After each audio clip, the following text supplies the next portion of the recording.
Hi there! Welcome back to my channel. ఈ వీడియోలో 'the Hindu' news పేపర్‌లోని ఒక ఇంపార్టెంట్ న్యూస్ టాపిక్ ద్వారా మనకు చాలా ఉపయోగపడే ఒక ఈడియంని డిస్కస్ చేద్దాం. అలాగే కొన్ని కొత్త వర్డ్స్‌ని కూడా డిస్కస్ చేద్దాం. Let's get started.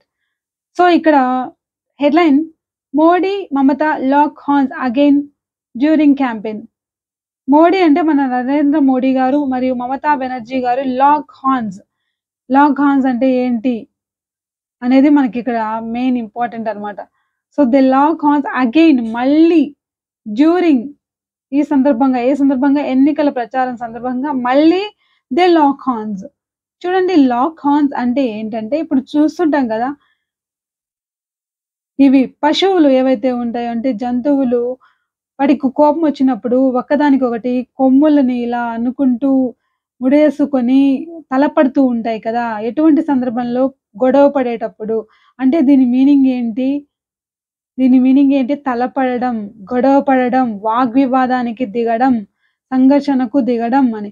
సో, వీళ్ళిద్దరూ మళ్ళీ అంటే వీళ్ళు ఎప్పుడు చేసే పనే అన్నమాట. ఒకరినొకరు విమర్శించుకోవడం, వాగ్వివాదానికి దిగడం, గొడవకు దిగడం అనేది వీళ్ళు అలవాటుగా ఎప్పుడూ చేసే పనే. ఎందుకంటే మోడీ గారు మన అధికారంలో ఉన్న పార్టీకి సంబంధించిన వ్యక్తి. మమతా బెనర్జీ గారేమో కాంగ్రెస్ పార్టీ. కాబట్టి వీళ్ళిద్దరూ ఇది అలవాటుగా చేసే పనే. ఏది అంటే locking horns with each other అనేది.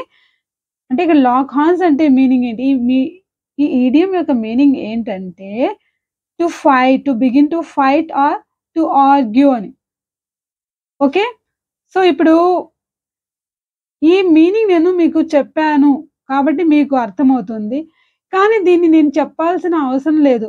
మనం జనరల్‌గా ఏం చేస్తామంటే ఒక న్యూస్ కానీ లేదంటే ఏదైనా ఒక టాపిక్ చదువుతున్నప్పుడు కొత్త వర్డ్ వస్తే మనం డిస్కరేజ్ అయిపోయి అరే! ఇదేదో కొత్తగా ఉంది మనకు సంబంధించింది కాదులే అని వెనక్కెళ్ళిపోతుంటాం. అలా చేయడం చాలా తప్పు. నేనేమంటానంటే మీరు మొత్తం న్యూస్ డీటెయిల్స్ చదివాక మీకు ఈ వర్డ్ యొక్క అర్థం క్లియర్‌గా తెలిసిపోతుందన్నమాట. సో, ఎప్పుడు గాని మనం ఆ సందర్భాన్ని బట్టి కూడా అర్థం చేసుకునే ప్రయత్నం చేయాలి. ఎప్పుడూ ట్రాన్స్‌లేట్ చేసుకుంటూ ఉండడం కన్నా కొన్ని సందర్భాల్లో అక్కడున్న కాంటెక్స్ట్‌ని అంటే సందర్భాన్ని బట్టి ఒక పదానికి అర్థం తెలుసుకోవడం చాలా ఈజీ కాబట్టి మనం వెనుతిరగకూడదు. హెడ్‌లైన్స్‌తో ఇది మనకు సంబంధించింది కాదులే, ఇది కొత్తదిలే అని వెనక్కి వెళ్ళిపోకుండా డీటెయిల్స్‌లోకెళితే మనకు ఈజీగా అర్థమవుతుంది. చూడండి ఒక 2, 3 సెంటెన్సెస్ చదివితేనే మనకు దీని అర్థం ఏంటో తెలిసిపోతుంది. సో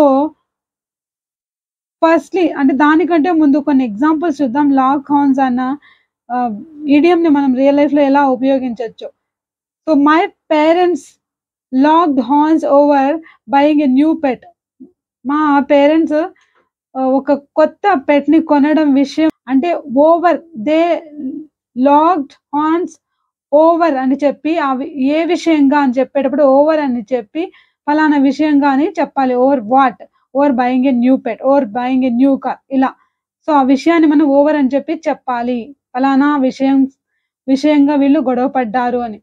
సో, అలాగే those 2 brothers are locking horns over selling the property. So, ప్రాపర్టీని అమ్మే విషయంగా over what? Over selling the property. They are locking horns. వాళ్ళు గొడవ పడుతున్నారు, తలపడుతున్నారు అని. ఓకే. లేకపోతే ఘర్షణ పడుతున్నారు అని అర్థం అన్నమాట. సో, ఇంకొక ఎగ్జాంపుల్ తీసుకుంటే the mayor and her deputy locked horns over plans for the new road. So, mayor అలాగే ఆమె యొక్క డిప్యూటీ ఏమవుతున్నారు they have locked horns over over అంటే ఏంటి? ఆ విషయంగా. ఏ విషయంగా అంటే plans for the new road. New road నిర్మించడానికి ప్లాన్స్‌కి సంబంధించిన విషయంగా వాళ్ళు ఏమయ్యారు? సంఘర్షణకు దిగారు అని. The captain and vice captain the captain and the vice captain locked horns over the loss of the game. ఒక ఏదైనా క్రికెట్ కావచ్చు, గేమ్ ఓడిపోయాక ఇద్దరు ఆ విషయంగా వీళ్ళు తలపడుతున్నారు. అంటే గొడవ పడుతున్నారు, సంఘర్షణకు దిగుతున్నారు అని అర్థం అన్నమాట. అంటే నువ్వంటే నువ్వే, నేను కాదు నువ్వు ఇలా ఒకరి మీద ఒకరు నెట్టుకోవడం, ఇలా ఘర్షణకు దిగడాన్ని మనం ఏమంటామంటే లాకింగ్ హార్న్స్ అంటాం. ఇంకొక ఎగ్జాంపుల్ తీసుకుంటే he threw a chair at him. అతను ఒక చైర్‌ని విసిరాడు అతని పైన. They locked horns and wrestle. అప్పుడు వాళ్ళు లాక్డ్ హార్న్స్ అంటే గొడవకు దిగి, రెసిల్ అంటే కుస్తీ పడ్డారు. They locked horns and wrestled. So ఇలా మనం యూజ్ చేయొచ్చు లాక్ హార్న్. ఇక్కడ చూడండి, ఇక్కడ కాంటెక్స్ట్ అలాంటి ఎందుకు వీరు why they are locking horns అనేది ఇక్కడ చూద్దాం. కొన్ని పాయింట్స్ మాత్రమే మనం తీసుకుందాం, ఎందుకంటే ఈ యొక్క సెంటెన్స్, ఈ యొక్క ఈడియంకి మనకు అర్థం కావడానికి. సో ఎగ్జాంపుల్కి, సో డీటెయిల్స్ లో prime minister Narendra Modi alleged on Wednesday that the demography of the border areas of West Bengal has changed and accused the Trinamool Congress of opposing the Citizenship Act in order to help illegal infiltrators. So prime minister అయిన నరేంద్ర మోడీ గారు ఆరోపించారు ఏమని, so on Wednesday బుధవారం రోజున ఆరోపించారు ఏమని, that అని, ఏమని, ద డెమోగ్రఫీ అంటే ఏంటంటే ఒక ప్రాంతానికి సంబంధించిన జనం, పురుషులు, స్త్రీలు, లేకపోతే ఎన్ఆర్ఐస్ ఉన్నారా, లేకపోతే జననాల రేటు, వీటన్నిటిని కలిపి డెమోగ్రఫీ అంటాం. దీని యొక్క రూపు మొత్తం అంటే సరిహద్దుల్లో ఉన్న రూపు మొత్తం మారిపోయింది, డెమోగ్రఫీ మొత్తం మారిపోయింది అని, వెస్ట్ బెంగాల్ యొక్క సరిహద్దులో రూపు మారిపోయింది, హ్యాస్ చేంజ్డ్. హ్యాస్ అని ఎందుకు అంటున్నాం అంటే ఇక్కడ డెమోగ్రఫీ అంటున్నాం కాబట్టి హ్యాస్ చేంజ్డ్ అంటున్నాం. సో అండ్ అక్యూజ్డ్ నిందించారు ఎవరిని, తృణమూల్ కాంగ్రెస్ ని, ఆఫ్ అపోజింగ్, ఎందుకు నిందించారంటే of opposing the citizenship act, ఈ యాక్ట్ ని వాళ్ళు వ్యతిరేకించారు కాబట్టి వాళ్ళే ఇందుకు కారణం, ఆ గవర్నమెంటే కారణమని మోడీ గారు నిందిస్తున్నారు.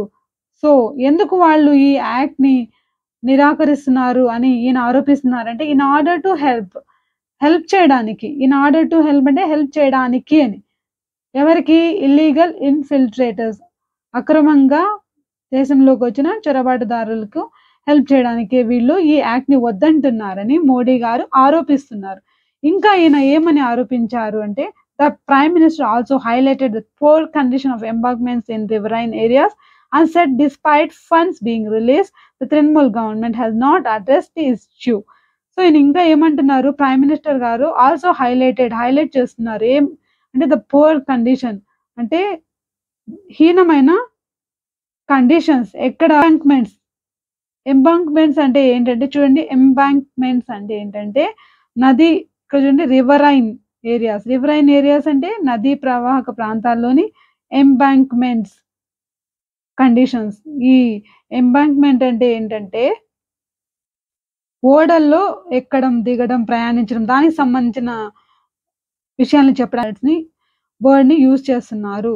సో నదీ ప్రవాహక ప్రాంతాల్లోని ఓడల్లో ప్రయాణానికి సంబంధించిన పరిస్థితులు హీనంగా ఉన్నాయి అని చెప్పి, అలాగే అన్సెడ్ ఇంకా ఏమంటున్నా అంటే డిస్పైట్ ని ఎప్పుడు యూజ్ చేస్తామంటే అలా ఉన్నప్పటికీ, ఎలా ఉన్నప్పటికీ, ఫండ్స్ రిలీజ్ అవుతూ ఉన్నప్పటికీ the Trinamool government has not addressed the issue. Funds అనేవి మేము రిలీజ్ చేస్తూ ఉన్నాం అంటే కాబడుతూ ఉన్నాయని ప్యాసివ్ స్ట్రక్చర్ లో చెప్తున్నాం. అంటే despite funds being released, funds release అవుతూ ఉన్నప్పటికీ, మేము రిలీజ్ చేస్తున్నప్పటికీ తృణమూల్ కాంగ్రెస్ ఈ విషయం మీద దృష్టిని పెట్టడం లేదు. దేన్ని, రివరైన్ ఏరియాస్ లోని ఈ ఓడల ప్రయాణాలకు సంబంధించిన ప్రాబ్లమ్స్ ని సాల్వ్ చేయట్లేదు అని మోడీ గారు ఆరోపించారు. ఇప్పుడు చూద్దాం దీనికి ప్రతీక అంటే దీనికి రిప్లైగా మన మమత గారు ఏమంటారు, స్ప్రెడింగ్ లైస్, అబద్ధాలు వ్యాపింపజేస్తున్నారు. So responding to the prime minister's charges, responding అంటే ప్రతిస్పందిస్తూ, to what, to the prime minister's charges అంటే ఆరోపణలు, ప్రధానమంత్రి గారి ఆరోపణలకు ప్రతిస్పందిస్తూ వెస్ట్ బెంగాల్ చీఫ్ మినిస్టర్ అయిన మమతా బెనర్జీ గారు అక్యూజ్డ్ హిమ్, తిరిగి ఆయన్ని ఆరోపించారు. ఆఫ్ వాట్, ఏమని, ఆఫ్ స్ప్రెడింగ్ లైస్, అబద్ధాలు మీరు వ్యాపింపజేస్తున్నారు. అబౌట్ వాట్, దేని గురించి అంటే funds being provided to the state, funds release చేస్తున్నారు స్టేట్ కోసం అని మీరు చెబుతున్నారు కదా, అది పచ్చి అబద్ధం అని. అండ్ ఛాలెంజ్ విసిరారు ఎవరికి అంటే మోడీ గారికి, టు ప్రూవ్ హిస్ క్లెయిమ్, ఆయన వాదనని నిరూపించుకోమని క్లెయిమ్ అంటే ఏంటి? అలా చెప్పడం అన్నమాట. ఎటువంటి ప్రూఫ్ లేకుండా. ఆ వాదనని మీరు నిరూపించుకోండి. నిజంగా మీరు ఈ ఫండ్స్ అనేవి రిలీజ్ చేస్తున్నారా? వైరస్ స్ప్రెడింగ్ లైస్ అని ఈ ఈవిడ గారు తిరిగి ఆయన్ను నిందిస్తున్నారు. మీరు అబద్ధాలు చెప్తున్నారు. నిజమైతే నిరూపించండి. ఎక్కడ మీరు ఫండ్స్ రిలీజ్ చేస్తున్నారు అని తిరిగి ఈవిడ గారు అక్యూజ్ చేస్తున్నారు. అంటే ఆరోపిస్తున్నారు. సో, ఇక్కడ మనకు అర్థమైంది గదా! కాంటెక్స్ట్ ఏంటని. మ మోడీ గారేమో అపోజిట్ పార్టీని కాంగ్రెస్ పార్టీకి సంబంధించిన ముఖ్యమంత్రిని ఆరోపిస్తుంటే, తిరిగి అపోజిట్ పార్టీకి సంబంధించిన సీఎం గారేమో మోడీ గారిని నిందిస్తున్నారు. ఇలా ఒకరిపై ఒకరు ఆరోపణలకు దిగి సంఘర్షణలకు దిగడం, వాగ్వివాదానికి దిగడాన్ని మనం ఏమంటాం? అటువంటి సందర్భాల్లో లాక్ హార్న్స్ అన్న ఈడియంని ఉపయోగిస్తాము. సో, ఇప్పుడు చెప్పండి మనకు దీనికి మీనింగ్ అనేది కాంటెక్స్ట్‌ని బట్టి అర్థం చేసుకోగలమా లేదా? సో, చేసుకోవాలంటే మొత్తం డీటెయిల్స్ మనము చదవాలి. కాబట్టి కీప్ ట్రైయింగ్. మీకు ఇక్కడ లాక్ హార్న్స్ అన్న ఈడియంకి నేను ఎగ్జాంపుల్స్ చాలా చెప్పాను గాబట్టి, మీరు కూడా ఓన్‌గా ఎగ్జాంపుల్‌ని మన లైఫ్‌లో చాలా ఎదురవుతుంటాయి గదా! ఈ వర్డ్ యూజ్ చేయడానికి అంటే ఈ ఈడియం యూజ్ చేయడానికి అవసరమైన సిట్యుయేషన్స్ చాలా మనకు ఎదురవుతుంటాయి. మీరు కూడా ఒక 2, 3 సెంటెన్సెస్ కామెంట్ బాక్స్‌లో రాయండి. So, keep learning, keep growing. Thanks for watching.